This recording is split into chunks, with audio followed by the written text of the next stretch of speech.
Letos smo se na sejmu Dom v Ljubljani pogovarjali z direktorjem izjemno uspešnega podjetja iVent iz Maribora. Gospod Milan Kuster nam je povedal toliko zanimivih stvari, da bomo najin daljši pogovor dali kar v 2 oddaji.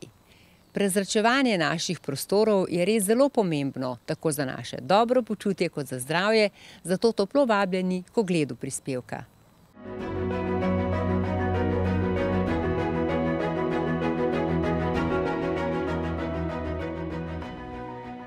Gospod Kuster, lepo pozdravljeni. Lepo pozdravljeni. Vaša zgodba o iVentu, prej o Lunosu, se je začela približno pred 15 leti. Kot vem, ste imeli ene težave doma v družini, a ne? Ja, pred davnimi 15 leti si še nisem predstavljal, da se bom dejansko skoraj celo življenje ali pa drug del kariere ukvarjal samo z prezračevanjem. Takrat je bila to tematika, ki smo jo zelo slabo poznali. Ljudje sploh niso vedeli, zakaj bi bilo to potrebno in tako naprej. Mi smo imeli pa neke probleme z hčerinim dihanjem in smo iskali rešitve. In na nekem sejmu v Nemčiji sem jaz videl ta prezračevalni sistem, ki je bil takrat še dosti bolj primitiven, kot so današnji proizvodi zadnje generacije. Sem tisto stvar kupil in vgradil v hišo. Nisem nobenemu nič povedal. In ko so čez nekaj tednov pač vsi opazili, da je boljša klima, da je žena nehala neprestano okna odpirati, da so se izboljšalo zdravje hčeri, čudežno je izginila plesni iz naše kopalnice, sem rekel, pogledajte, to pa očitno funkcionira in če je funkcioniralo pri nas, bo funkcioniralo tudi pri drugih. In to je bil začetek neke poslovne ideje, ki je potem prerasla v našo, bom rekel, skoraj da že obsesijo. Če na kratko mogoče opišete to vašo pot od takrat do danes. Takrat smo sodelovali z nemškim podjetjem Lunos, ki je proizvajalec prezračevalnih sistemov z dolgo tradicijo. Mi smo ponujali njihove sisteme najprej v Sloveniji, kjer smo bili generalni zastopnik, pozneje pa smo zaradi uspešnega poslovanja dobili tudi zastopništva širom po Balkanu in smo postali generalni zastopnik za vse države bivše Jugoslavije, vključno še z Albanijo in podobno. Razvili smo dosti velik posel in postali največji partner nemškega podjetja, ki ima sicer 30 takih partnerjev, in kljub našemu relativno malemu trgu smo na število prebivalcev in tudi nominalno, bom rekel, prodali oziroma vgradili največ prezračevalnih sistemov. Vse pa je začelo, bom rekel, lomiti z Nemci takrat, ko smo mi, ki smo bili neprestano v stiku z strankami, začeli predlagati neke izboljšave, neke druge produkte, ki bi jih potrebovali, zato da bi lahko čim boljše zadostili potrebam strank. Oni so bili pa preleni ali pa premalo ambiciozni in se enostavno za ta razvoj niso odločili oziroma so razvijali prezračevalne sisteme v smeri, ki nam prav nič ni pomagala. Torej nam ni preostalo drugega, kot da smo začeli z lastnim razvojem, v katerega smo implementirali vse svoje izkušnje in vso svoje znanje, ki smo si ga pridobili skozi, 10-letno delo na terenu v objektih različnih namenov, od telovadnic šolskih do joga centrov, do frizerskih salonov, do različnih hiš, stanovanj, in vsak objekt je drugačen. Vsakega smo morali rešiti na svoj način in v veliki večini primerov smo to tudi uspešno naredili. Torej vse te izkušnje smo implementirali v naš razvoj in prišli do produktov, ki so bistveno boljši od tega, kar so bili Nemci sposobni narediti.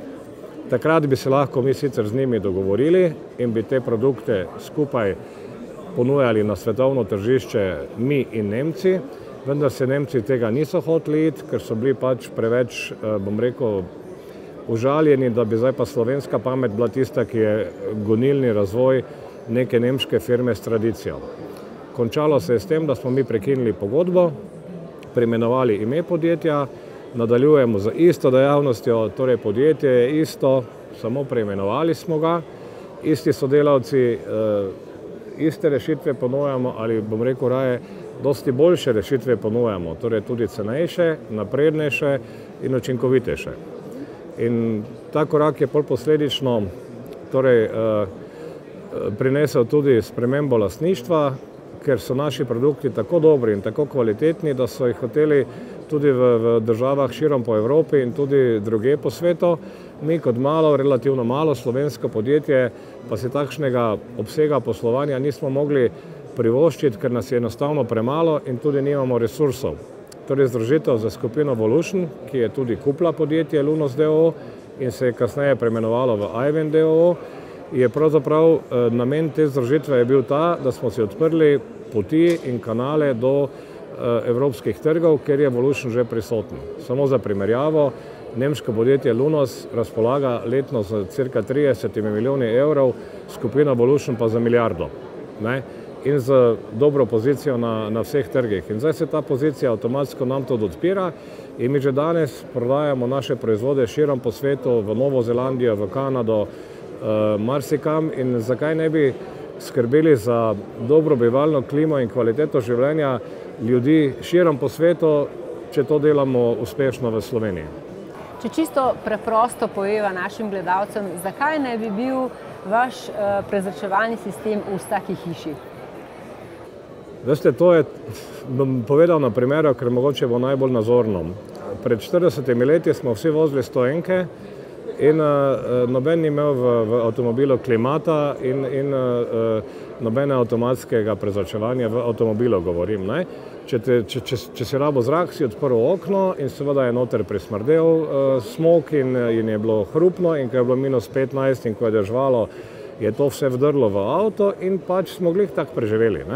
Danes pa se vsi želimo peljati tako, da je prezračevanje v avtomobilu nemoteče, da ne zgubljamo temperature, da ne odpiramo okn, da nam ne dežuje po roki in tako naprej. In tu gre za isto zadevo v bivalnem prostoru, kjer preživimo bistveno več časa, vključno seveda za spanjem, kot pa v avtomobilu. In zdaj tendenca zadnjih 10-15 let je, da vsi skrbimo za energetsko učinkovitost. Energenti so dragi, skrb za okolje, za naravo, za ogljični odtis je glavna tema vseh konferenc v zadnjih 15 letih in posledica tega je, da je torej gradbeništvo in stroka šla v to smer, da se gradijo zrakotesni objekti. To pomeni, da so to objekti, ki porabijo zelo malo energije za lastno obratovanje. Zdaj pa, če hočeš ti nekaj zatesniti in noter dihati, potem brez prezračevalnega sistema to ne gre. In vsi ljudje, ki so menjali okna, ki so, ojačali fasade in delali podobne posege v želji, da bi si dvignili kvaliteto bivanja, če ne vgradijo prezračevalnega sistema, so si naredili invaliden objekt. Invaliden do te mere, da v objektu, ki je zatesnjen, ali pa ki je novogradnja, ali pa ki je vrhunska montažna hiša prominentnega proizvajalca, je tako zatesnjen, da če nimaš prezračevalnega sistema, boš v letu dni imel plesnive stene. In tega si noben ne želi. Kondensna okno, plesen, zatohel zrak, premajhna vrednost kisika napram CO2, slabo spanje, možnost pojava latentnih bolezni na dolgi rok in tako dalje. To pomeni, da prezračevalni sistem je postal danes nekaj, kar je popolna nuja v stanovanju. Mi smo celo uspeli naše sisteme približati ljudem do te mere, da govorimo o vrednosti ali pa o investiciji, ki je primerljiva z vrednostjo enega kavča, malo boljšega, ki si ga postaviš dnevno sobo. In dati zdaj na tehnico en kavč, pa to, kakšen zrak tvoj otrok diha in ali živi v plesnivi sobi ali pa imaš dobro kvaliteto bivanja, mislim, da tukaj ne bi smelo biti dileme.